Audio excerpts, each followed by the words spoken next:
Ya, pemirsa, ratusan sopir ojek online di Garut, Jawa Barat mendatangi Polsek Cibatu untuk melaporkan dugaan pengeroyokan yang dilakukan sopir ojek pangkalan terhadap rekan mereka di stasiun Cibatu.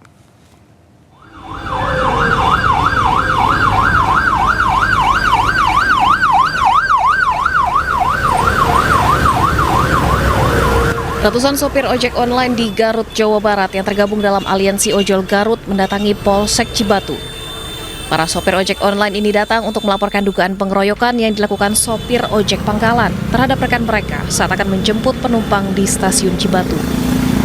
Ketua Yayasan Ojol Garut menyebut kejadian tersebut dipicu kesalahpahaman antara ojek online dan ojek pangkalan. Terus antara opang dengan ojol bisa sinergi karena kita sama-sama mencari rezeki ya buat keluarga.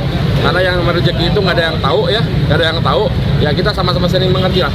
Kalau misalkan dari pihak opang sendiri pengen seperti ojol, misalkan pengen membuat aplikasi atau dengan supaya jadi ojol lagi, ya silahkan kita bantu untuk membuatkan aplikasi asalkan SIM ada, surat-surat komplit, gitu. Tahunnya juga tahun masih muda yang bisa dipakai untuk ojek gitu.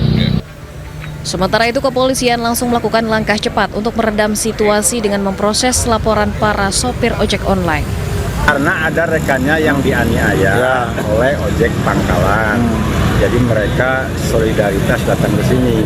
Tadi juga sebenarnya belum laporan ke kita juga. Jadi kita tidak menerima laporan tentang kejadian tersebut. Tapi rekan-rekan daripada ojol sudah datang dulu ke sini. Jadi kita tadi sudah komunikasi secara panjang lebar, kasih masukan segala macam, dan langkah-langkah ke depan akan kita tidak lanjuti. Para sopir ojek online meminta agar sopir ojek pangkalan tidak lagi main hakim sendiri dan dapat menyelesaikan kesalahpahaman bukan dengan kekerasan. Dari Garut, Jawa Barat, Ii Solihin, iNews melaporkan. Viral seorang pria di Sleman, Yogyakarta jadi tersangka dan tahanan kota usai melindungi istrinya dari pelaku jambret. Kedua pelaku jambret tewas kecelakaan saat dikejar oleh suami korban.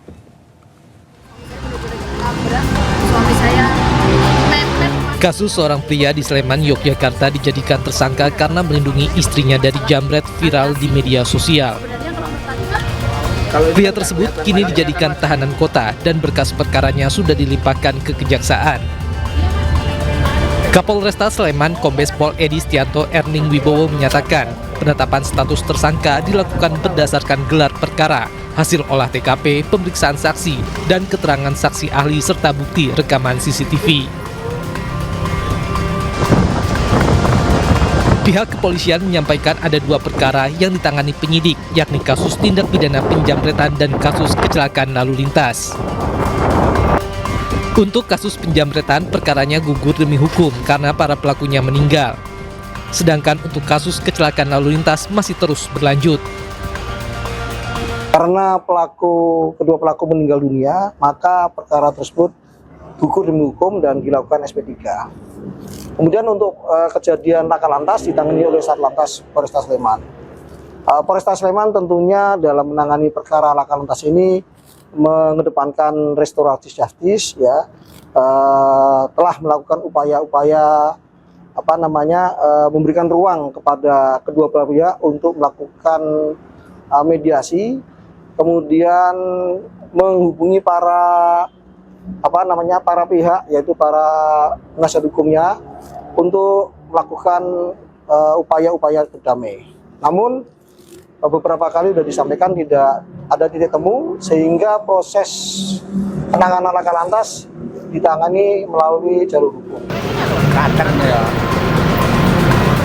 Sebelumnya, dua jambret mengambil tas milik seorang wanita, warga Kalasan Sleman saat korban mengendarai motor pada 26 April 2025. Suami korban yang kebetulan mengendarai mobil di belakangnya memepet motor pelaku hingga keduanya terpental dan tewas di lokasi kejadian. Beberapa bulan kemudian, Satlantas Polresta Sleman menetapkan suami korban sebagai tersangka kecelakaan lalu lintas. Dari Sleman, Yogyakarta, Heru Trijoko, iNews melaporkan. Sebuah mobil bak terbuka menjadi bulan-bulanan warga usai menabrak pengendara lain di Solo, Jawa Tengah. Aksi pengrusakan mobil itu viral di media sosial. Pengendara mobil yang sempat melarikan diri usai menabrak pengendara lain sempat melarikan diri namun akhirnya berhasil ditangkap warga. Maling lur, coba kabur. Mas. Sebuah mobil bak terbuka diamuk warga usai menabrak beberapa kendaraan di Solo, Jawa Tengah. Kejadian ini viral di media sosial. Dalam video yang beredar di media sosial, warga menyerang mobil dengan cara memukul dengan besi dan helm hingga melempari mobil dengan batu. Pelaku menolak keluar dari kendaraan melihat banyaknya warga yang mengadang kendaraannya. Namun pelaku akhirnya berhasil diamankan dan dibawa ke Polsek Laweyan, Solo.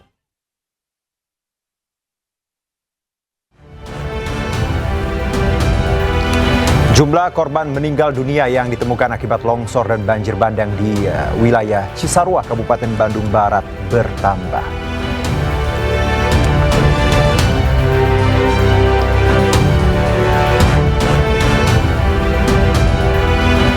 Kedatangan jenazah korban pesawat ATR 42500 asal Klaten, Jawa Tengah diwarnai isak tangis istri dan keluarga almarhum.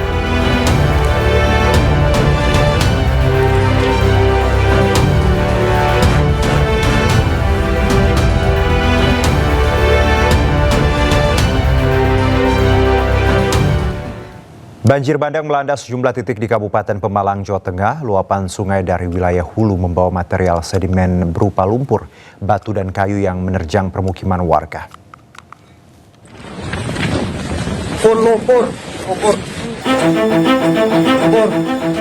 Selain banjir bandang, hujan deras yang disertai angin kencang di Kabupaten Pemalang, Jawa Tengah juga menyebabkan pohon tumbang di sejumlah titik. Desa Penakir Pulau Sari, Porak-Poranda menyisakan batang pohon berserakan di jalanan. Sejumlah rumah warga juga dilaporkan rusak akibat terjangan banjir bandang. Petugas gabungan yang tiba di lokasi berupaya mengevakuasi sisa material yang terbawa banjir bandang. Pohon-pohon besar yang menutup jalan serta permukiman mulai dipotong untuk dipindahkan. Selain tertutup batang pohon, jalanan desanya Lembeng Pulau Sari juga dipenuhi lumpur.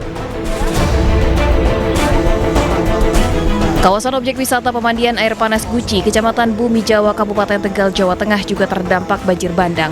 Pancuran 13 hancur, 3 jembatan dilaporkan putus, dan sejumlah fasilitas yang ada di kawasan wisata Guci juga rusak. Di lereng Gunung Selamat, hujan dengan intensitas tinggi memicu banjir bandang dan angin kencang. Luapan sungai dari wilayah hulu membawa material sedimen berupa lumpur, batu, dan kayu yang menerjang pemukiman warga. Selain merusak pemukiman dan fasilitas umum, banjir bandang ini juga menyebabkan gangguan akses wilayah serta memaksa sejumlah warga mengungsi ke tempat yang lebih aman.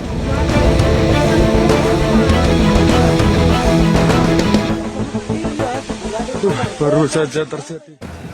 Sebanyak 50 desa di Kabupaten Pati masih dikepung banjir hingga hari ke-15. Banyak masyarakat yang masih bertahan di rumah meski banjir yang menggenangi rumah mereka menyentuh ketinggian hingga 1 meter.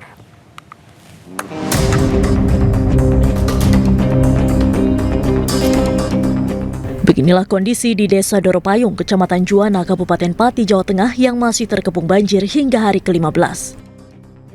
Warga masih memilih bertahan walau ketinggian air masih menyentuh 1 meter. Mereka lebih memilih bertahan di rumah masing-masing lantaran berbagai alasan, mulai dari menjaga rumah hingga mengurusi hewan ternak. Warga pun menggunakan perahu atau sampan untuk beraktivitas sehari-hari. Kondisi banjir yang tidak kunjung surut dan semakin mengkhawatirkan dikeluhkan warga. Mereka mengaku masih mendapatkan bantuan makanan siap saji dari berbagai pihak untuk kebutuhan sehari-hari. Akan tetapi warga mengaku jika pasukan logistik di area pengungsian sudah mulai menipis sehingga dikhawatirkan bakal memicu permasalahan lainnya. Ya, sebenarnya lancar lah. Lancar ya. Dari mana aja bantuan logistiknya, Pak? Ya dari orang-orang ini. Relawan? Ya, relawan, cuma dari kalau dari instansi itu belum ada ya? Belum ada. Sampai sekarang ini masih tetap kita jalankan di tiap kecamatan, tiap desa kita selalu kirimkan dari Rangsum dan dapur-dapur umum ini juga kita tambah lagi. Dan beberapa tempat juga kita sudah buka lagi dapur umum dan relawannya juga kita tambah. Saat ini masih ada sekitar 50 desa yang terendam banjir di Pati. Pemerintah Kabupaten Pati pun memperpanjang status tanggap darurat mulai 24 Januari hingga 6 Februari 2026. Dari Pati, Jawa Tengah, Vindi Agil, iNews melaporkan.